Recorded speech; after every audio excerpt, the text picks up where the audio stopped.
Madame, Monsieur, bonsoir.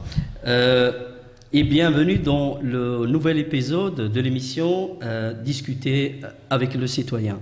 Donc, mes deux citoyens de ce soir, s'agit d'un couple hors norme, un couple dynamique, un couple très actif sur le terrain associatif et surtout à la commune de Molenbeek.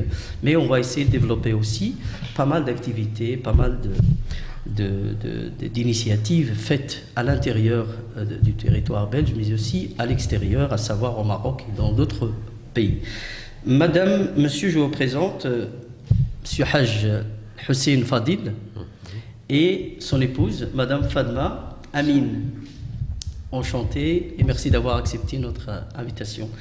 Donc, la première question que j'aimerais vous poser, avant de commencer en tout cas à parler de l'événement et à parler des préparatifs de l'anniversaire des 10 ans de la SBL, l'Espoir, qui est notre sujet principal de ce jour. Est-ce que vous pouvez nous parler en fait de ce dynamisme que vous dégagez en fait tous les deux depuis 10 années déjà, et surtout dans le quartier que vous habitez, qui est le quartier la rue Fin, qui était un quartier à un moment donné dans l'histoire de Molenbeek, qui était un quartier quand même très difficile avec pas mal de délinquance au niveau de la propreté, etc. Mais ce quartier a été métamorphosé, transformé grâce à un travail formidable que vous avez fait tous les deux. Donc je donnerai la parole d'abord à Fadma Amin. Oui. Donc comment vous allez expliquer en fait ce travail que vous avez fait, qui est un travail magique?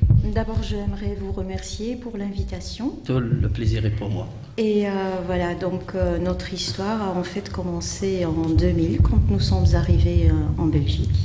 Mais vous étiez né en Belgique, vous? J'ai grandi en Belgique. Je viens du Limbourg. Oui. Mais je suis partie pendant 19 ans. J'ai vécu à Agadir. Oui. Ensuite, on est revenu en 2000 avec nos 3 enfants. Oui. Et pour nous, c'était un début à Bruxelles, parce que vu que nos enfants ont été scolarisés dans des écoles francophones, oui. Donc on a opté pour Bruxelles. Donc arrivé à Bruxelles, la première des choses, c'était de chercher à se loger. Donc déjà là, c'était un gros challenge.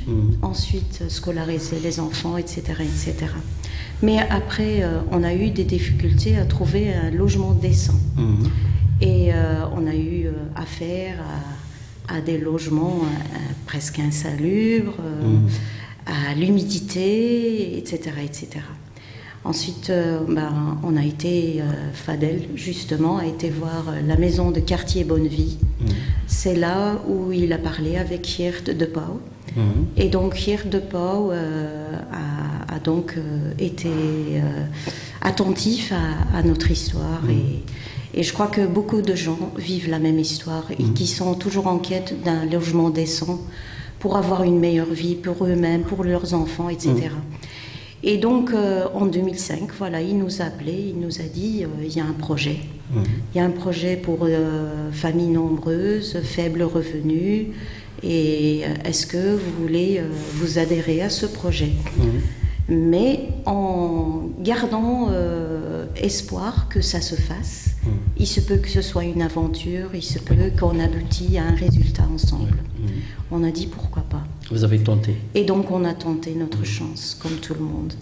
Et donc la maison de quartier Bonnevie s'est associée avec le CIRE, le CIRE qui s'occupe des réfugiés politiques. Oui, de demandeurs d'asile, voilà. De sans-papiers, etc. Oui. Et ensuite, voilà, avec ces deux associations, ils ont ramené 14 familles. Au début, il y avait 16, après ils ont réduit à 14 familles.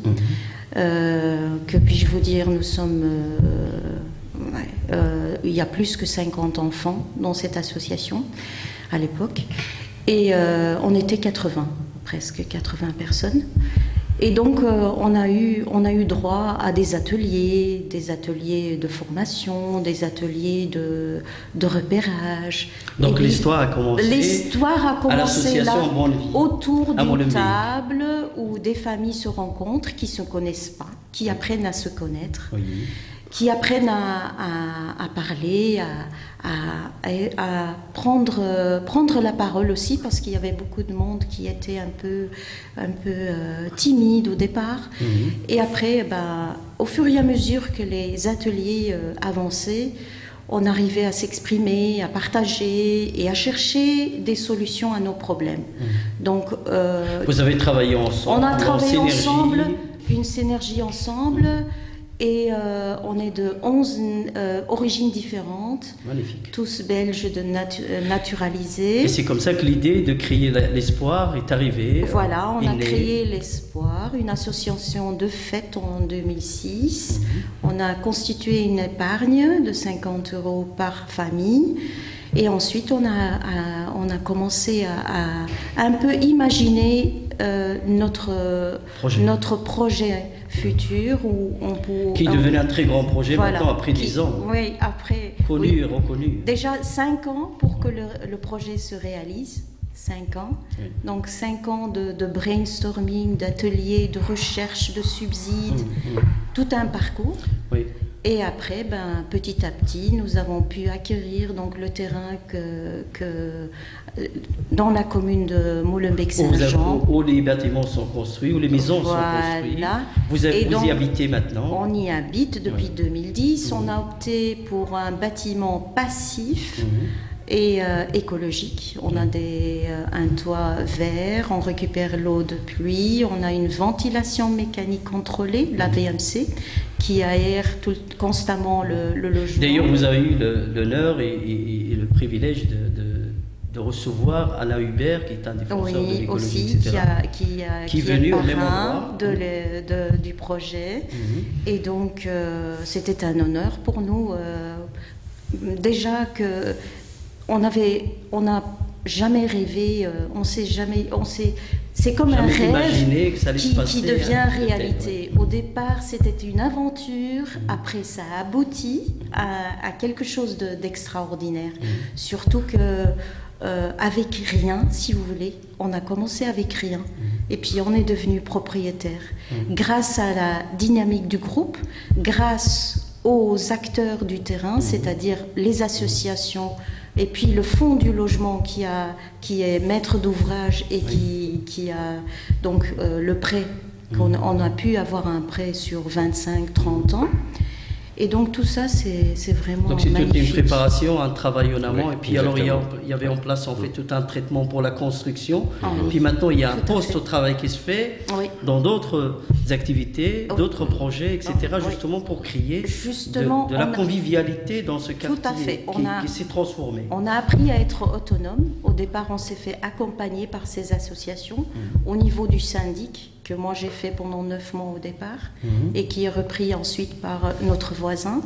Donc ensuite, il y avait aussi la formation d'animateurs de défis d'énergie, notamment Fadel et Monsieur Mechbel aussi.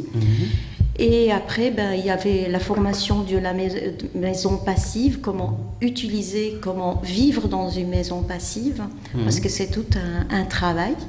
Donc tout ça c'est fait. Et puis il y a le jardin, les majorelles. Ensuite, il y a l'implication et la volonté de M. Fadel et du groupe de l'Espoir de vouloir donc s'investir dans son propre quartier, notamment par la propreté des environs et tout, et la création du jardin Majorelle. Voilà. Et le jardin Majorelle qui reçoit quand même pas mal de personnes, qui réceptionnent des personnalités aussi politiques, etc., et qui sensibilisent à l'écologie et au respect de l'environnement. Tout à fait. Silhaj, je vous donne la parole, on parle en arabe si vous voulez. Non, vous êtes en tout cas, dans l'âme, vous êtes écologiste, vous faites partie aussi du parti écolo, vous êtes conseiller communal, vous êtes très investi dans votre quartier.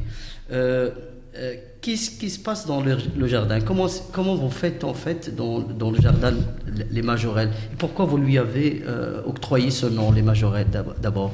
Bien, tout d'abord un grand merci Silhassan pour votre accueil ici à Vous pouvez parler en arabe aussi. Al Mouatin TV, c'est très important pour nous pour s'exprimer votre parcours. Merci. Bien, donc, comme il a dit Fatma, donc, on a investi beaucoup de temps parce que avec la crise de logement à Bruxelles, quand on est arrivé, vraiment, c'est pas seulement nous, vraiment beaucoup de familles. C'est un très grand projet. Exactement.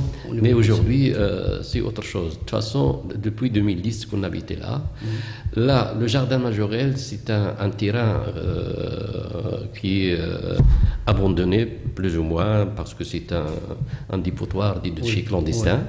Et puis, quand on passe là-bas, bien la matinée, quand tu pars chercher ta baguette et tu vois les déchets un peu partout, on a dit voilà, ce terrain-là, il faut qu'on le prenne pour qu'on fasse quelque chose. Donc il était abandonné, c'est un dépôt pour les déchets. Oui. Il est transformé en quelque chose. En quelque chose de bien, de beau, un espace et qui vert. Respecte l'environnement. Maintenant, un espace vert, un lieu de partage et vraiment des légumes bio. Faites aussi les légumes bio, etc. Il y a le compost aussi. Oui. Les voisins qui viennent vers leur compost chaque mercredi de 14 à 17 heures et chaque dimanche de 14 à 17 heures aussi. En même temps, il y a aussi des groupes grâce à la maison passive, un peu de le monde entier. On a aussi pas mal de groupes un peu en France, par exemple, en Allemagne, en Amérique. Ils sont aussi aux États-Unis. Oui, aux États-Unis, grâce à le projet passif de maison de 14 familles. Et Majorelle, pourquoi ce nom-là? Parce que, en fait, nous, on est d'Agadir, mais le Marrakech, c'est le sud, c'est la même chose. Donc ça vient de Marrakech. Ça vient de Marrakech, parce que le jardin Majorelle à Marrakech, c'est en fait un grand jardin depuis 1960. Il y a 14 hectares quand même. Et puis, voilà, on a dit qu'on va s'appeler ce petit jardin potager collectif Majorelle. Et c'est pour ça qu'on a fait le nom de Majorelle à notre Majorelle de Molenbeek. Mais aussi, c'était pas facile parce que depuis 2011 qu'on a travaillé, mais aujourd'hui, c'est vraiment... ça donne ses résultats. Ces résultats, positifs. Voilà, c'est verrouillé. Madame Amine, est-ce que le fait d'avoir cette énergie et de faire en fait d'être ouvert aux autres, vous travaillez avec quand même 11 cultures, 11 nationalités différentes dans le même projet, donc il y a une sorte, disons, d'interaction sociale, d'échange, de communication, d'interculturalité, etc. Est-ce que le fait de travailler avec ces groupes-là ne vous a pas, en fait, plus stimulé à travailler pour justement garantir une sorte de stabilité à Molenbeek et surtout travailler sur la paix et le respect, la tolérance, etc. En sachant, on a bien vu ce qui s'est passé récemment à Molenbeek avec les médias, etc., l'histoire du radicalisme, les attentats de Bruxelles, les attentats de Paris, etc. Est-ce que ça vous a quelque part stimulé, aidé justement à élargir votre cadre de référence et mieux travailler avec ces nationalités, ces personnes de culture qui portent une culture différente que la vôtre? Déjà, avec le background de Fadel et moi, nous sommes du tourisme. Donc nous sommes à l'origine, vous avez ouverts. Travaillé dans le tourisme. Oui, donc on connaît un peu les mentalités des différentes cultures. Et vous parlez plusieurs langues aussi. On parle plusieurs langues. Mais le travail s'est fait petit à petit. On a, autour des tables, on a commencé à se rencontrer, à se parler, à créer des activités ensemble. Et puis toutes nos activités ne sont basées pas que uniquement sur les activités d'adultes. Il y a les enfants. On inclut nos enfants dans nos activités. Et donc on a essayé de voir un petit peu le profil du groupe, de voir quels sont les points forts et les points à améliorer. On a travaillé sur tout ça. Et donc les points forts sont aussi, si vous voulez, des personnes qui vont s'occuper et de la comptabilité ou de la communication comme Fadel fait, de la médiation, et puis petit à petit on a délégué des tâches. Oui, et surtout que dans ce quartier, c'était pas facile. C'était pas facile au départ avec les jeunes qui avaient vraiment une manière de voir les choses. Tout à fait, mais on a travaillé sur tout ça. Je vais vous dire une anecdote, c'est que en 2010, quand on est arrivé, on avait donc notre fête d'inauguration. Et pendant cette fête d'inauguration, il y a les jeunes du quartier de Molenbeek qui sont arrivés. Ils ont donc déchiré le château gonflable. Et puis ensuite, Fadel a été leur parler après ce problème. Ils ont même jeté avec des œufs vers le bâtiment. Et donc Fadel leur a parlé et les jeunes, qu'est-ce qu'ils ont dit? Ça fait 35 ans que nous habitons dans les bâtiments sociaux qui sont autour de nous, parce qu'on a des tours immenses. Oui, juste à côté. Il y en a 3 ou 4. Et donc ils ont dit, on n'a jamais eu droit à une fête. Et donc Fadel leur a dit, écoutez, cette fois-ci, vous êtes les bienvenus, mais la fois prochaine, on va organiser une fête ensemble et ce sera votre fête. Dites-moi ce que vous savez apporter à cette fête. Donc, parmi ces jeunes, il y avait un DJ, il y avait des rappeurs, il y avait des danseurs, il y avait... Donc, on a travaillé avec la maison La Rue, l'ASBL La Rue, pendant 6 mois, 6 mois ou 9 mois, 6 mois je crois. Et puis on a inclus 30 associations de Molenbeek. Donc on a été chercher, c'était une fête annuelle. Cette fête-là était un one-shot qui a donné naissance à d'autres fêtes similaires, moins grands, mais autant, à chaque fois on essaye de créer quelque chose de nouveau. Donc là on avait inclus 30 associations, inclus donc Agenda 21, la commune de Molenbeek.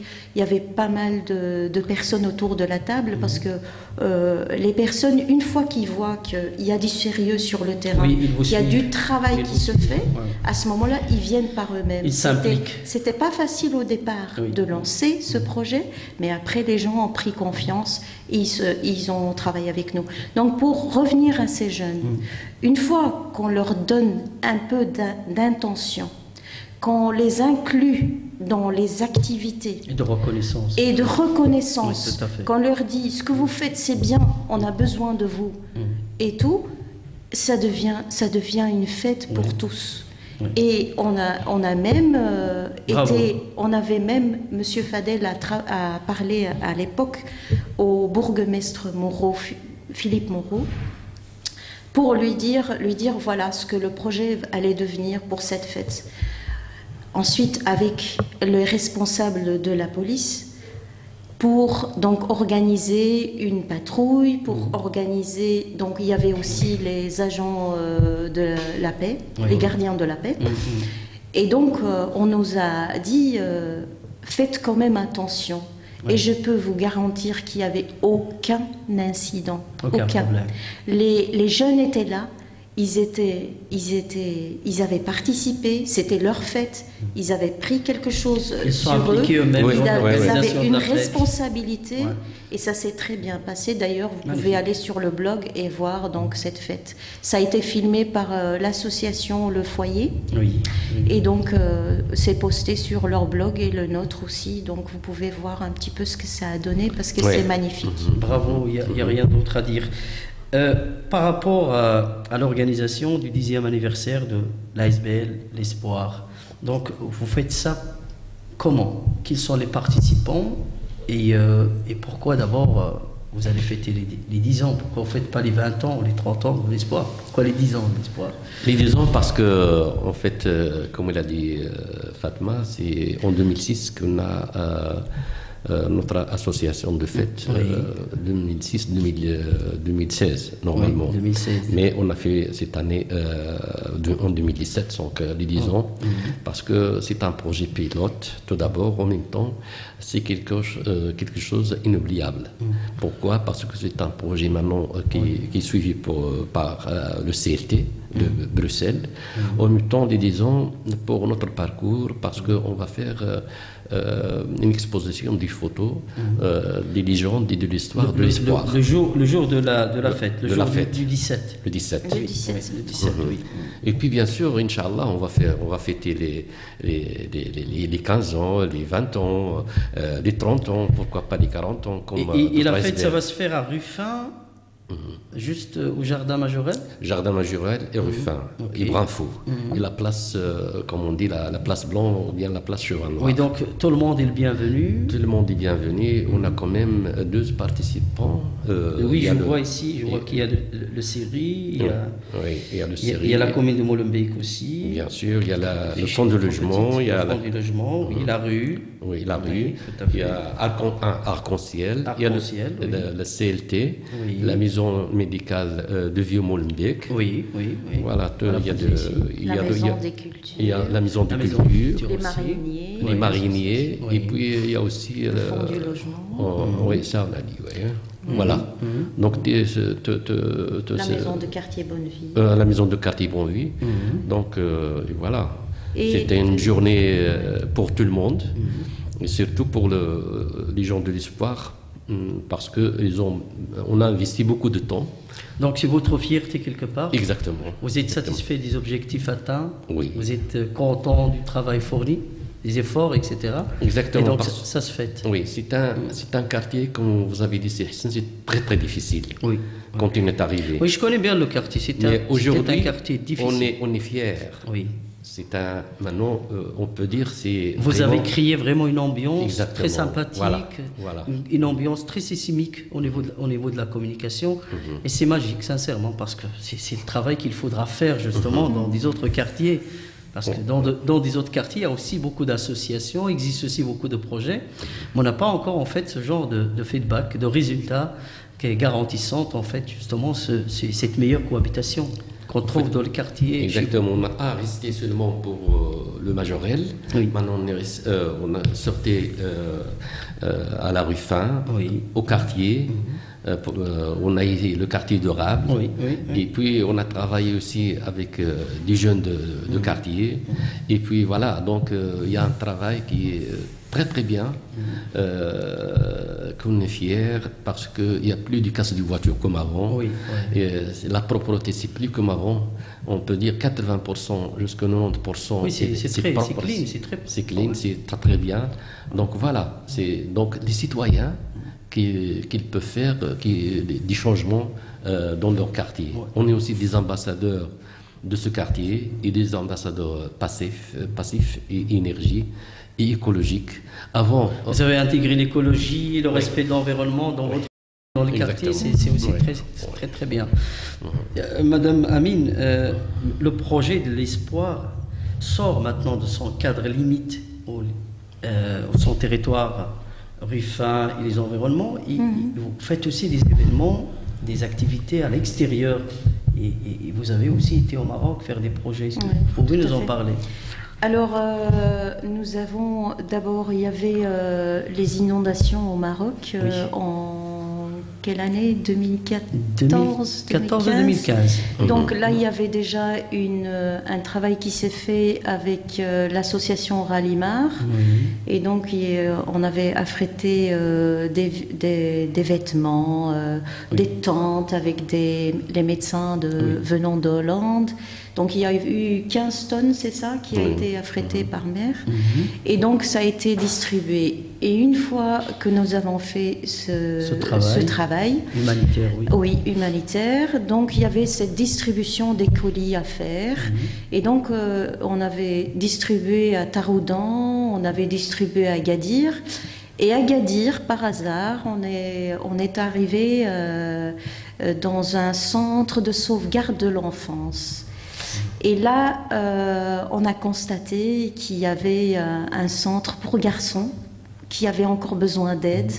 C'est à Agadir même. Et là, ils accueillent des enfants abandonnés, des enfants en difficulté de 5 à 18 ans, des garçons surtout.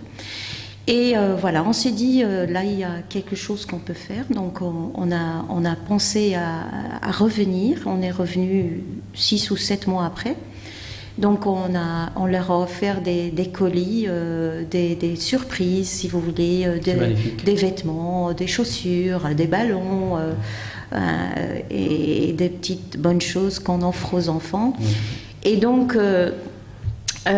si vous voulez, on s'est dit, avec peu, on sait faire beaucoup. Oui, et rendre quelqu'un heureux. Voilà, et rendre quelqu'un heureux et leur dire, même s'ils sont loin, on est près d'eux et on ne les oubliera pas et on peut toujours faire des petits gestes qui peuvent les rendre heureux. Et leur dire que l'avenir appartient à tout le monde. Oui. Tout le monde peut réussir. Tout à fait. Et leur dire qu'on les aime et qu'on est là et qu'on sent eux, ils peuvent traverser comme difficulté dans la vie, mais ça ne veut pas dire pour autant que c'est difficile pour y arriver. Il suffit de s'accrocher et de croire. Bravo, ouais. Et voilà, et c'est ce que nous avons fait. On est partis sur place avec d'autres personnes qui sont à Agadir et qui font du bénévolat. Et donc, notamment un prof qui donne des cours, Monsieur Rachid, qui donne des cours au Centre américain à Agadir. Son épouse qui est prof dans une faculté ou lycée à Agadir à l'époque. Et donc, ces personnes-là font du bénévolat. Ils ont fait quoi? Ils ont été pour donner des cours d'environnement à ces enfants. Ils ont constaté qu'il y avait des enfants qui étaient encore analphabètes. Et donc, ils ont repris leur courage par deux mains avec d'autres profs. Et donc, ils ont commencé à enseigner l'alphabet petit à petit à ces enfants. Oui. Et après 1 an, ils ont réussi à avoir des résultats concrets avec ces enfants.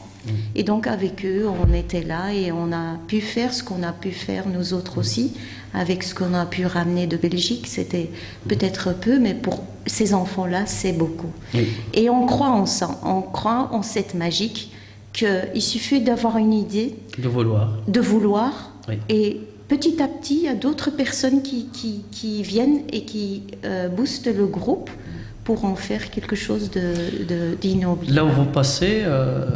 Madame et vous, donc vous semez ces graines de respect, de tolérance, de partage, d'aide. Et ça marche. Vous l'avez fait ici, vous le faites au Maroc, etc. Quels sont les futurs projets, Al-Hajj, vous allez peut-être, ou sur lesquels vous travaillez actuellement? On travaille aussi pour le climat. On est des ambassadeurs climat. Il y a un groupe des ambassadeurs climat de Molenbeek. En fait, l'année passée, on est parti à la COP22 à Marrakech. Et maintenant, on prépare pour aller à Bonn en novembre, le 6 novembre prochain. Donc, voilà. Pourquoi le climat? Parce que c'est sensible, c'est vaste. En même temps, c'est quelque chose que toute l'humanité... De toute façon, vous êtes militant mobilisé pour le climat. Oui. Et d'ailleurs, comme je l'ai précisé aussi dans mon introduction, vous êtes conseiller communal écolo à Molenbeek. Vous allez vous présenter aux élections 2018 à Molenbeek. On ne sait pas encore. Non, on ne sait pas encore. Ça. Il faut le faire, je pense. Pourquoi pas? Pourquoi pas? On va voir. Pour continuer, en tout cas, votre travail magnifique. Oui, exactement. Pourquoi pas? Inch'Allah, pourquoi pas? Donc, un dernier mot, Madame Amine, sur l'organisation du 17 septembre concernant la date anniversaire de l'Espoir, de la SBL L'Espoir, qui aura lieu à Ruffin à Molenbeek. Donc, qu'est-ce que vous pouvez nous dire en plus par rapport à tout ce qu'on a dit sur cette organisation? Juste une petite parenthèse à propos projet futur. Il y a aussi un projet qui va être mis en place pour la rentrée 2017-2018. C'est le travail avec les écoles du quartier. Donc, nous allons inviter les écoles du quartier et nous allons donner des ateliers pédagogiques en néerlandais, en français. Sur quoi les thématiques? Sur thématique, ce sera l'environnement, le passif, si vous voulez, l'oasis ou l'espace vert où il y a le partage social dans le milieu urbain. L'apprentissage des légumes bio. Voilà, chouette projet. ce sera tout ça. C'est très bénéfique pour les enfants. Voilà. Donc voilà, notre fête, si vous voulez, c'est donc la journée sans voiture le dimanche 17 septembre. Le 16 septembre. Donc ça tombe le jour de la journée sans voiture. Voilà. Ah, c'est très bien. Et le 16 septembre, il y aura une journée de collecte de déchets. Donc il y aura un nettoyage qui va se faire dans le périmètre de la rue Fin, rue Brinfo, etc., avec les jeunes du quartier. Et donc nous, on invite tout le monde à venir à cette fête. Ce sera une fête de partage. Et ce sera une fête, si vous voulez, où les jeunes, les moins jeunes, tout le monde est le bienvenu. Et pour vous contacter, page pour Facebook, nous contacter, un numéro de téléphone. il y a un numéro de téléphone, il y a notre page Facebook, donc l'Espoir ASBL Molenbeek, le blog. Donc une affiche est postée sur les réseaux. D'ailleurs, on va la voir aussi sur l'écran. La fête aura lieu de 13 à 18h dans la rue Fin. Il y aura buffet, animation pour enfants. Il y aura des films qui seront projetés. Magnifique. Donc nous avons un film qui a été fait sur le parcours de l'Espoir ASBL. Il s'appelle Les Toits, intitulé Les Toits. Il y aura aussi qui va être diffusé ce jour-là. Et donc, il y aura, comme j'ai dit, des groupes de musiciens et pas mal d'animations pour les enfants. Très bien. Et donc, nos visites guidées à travers ce parcours de photos qui retracent donc le parcours de 10 ans de l'espoir. Toutes les personnes que nous avons rencontrées. Et il y a aussi notamment Pascal van Yperzeel, le climatologue. Donc, il y a pas mal de personnalités qui vont être là aussi, qui sont invitées. Et qui ont contribué, chacun a contribué de près ou de loin à ces beaux projets. Voilà. Un dernier mot, Al-Hajj, vous avez quelque chose à rajouter par rapport à cette organisation? Oui, تماما. دابا غنهضر بالعربية باش نقول للناس. En arabe comme ça d'autres personnes comprennent l'arabe. تماما. نقول للناس باش يجيو نهار الحد عندنا باش يشوفوا. نهار الحد 17. نهار الحد 17. من الوحده حتى السته ديال العشيه لانه كاين لي جروب كاين قناوه كاين لا ميوزيك دي موند كاين واحد الجروب ديال جيبوتي وكاين الماكله حتى هي وكاين الماكله كاين الكسكس كاين الباربيكيو وكاين لو سناك سور بلاس وكاين لي زاسوسياسيون اللي كل واحد فيهم غادي يقدم حوايج جداد اللي علاش خدام وحتى حنا غادي نقدموا هذاك لي فوتو ديالنا وليكسبوزيسيون اللي غيكون الخدمه اللي درتوها كامله في السنوات تقدموها وكنقولوا للناس باش يجيو يشجعونا والضيوف اللي هما في المستوى تماما هذا هو اللي كنتمنوا عند الناس ان شاء الله. Si vous permettez, j'aimerais inviter les personnes en néerlandais aussi. Oui, bien sûr. Ja, van harte welkom allemaal. L'Espoir VZW is een associatie die zijn 10e verjaardag gaat vieren. Nu zondag, op de Autoloze Zondag in Brussel.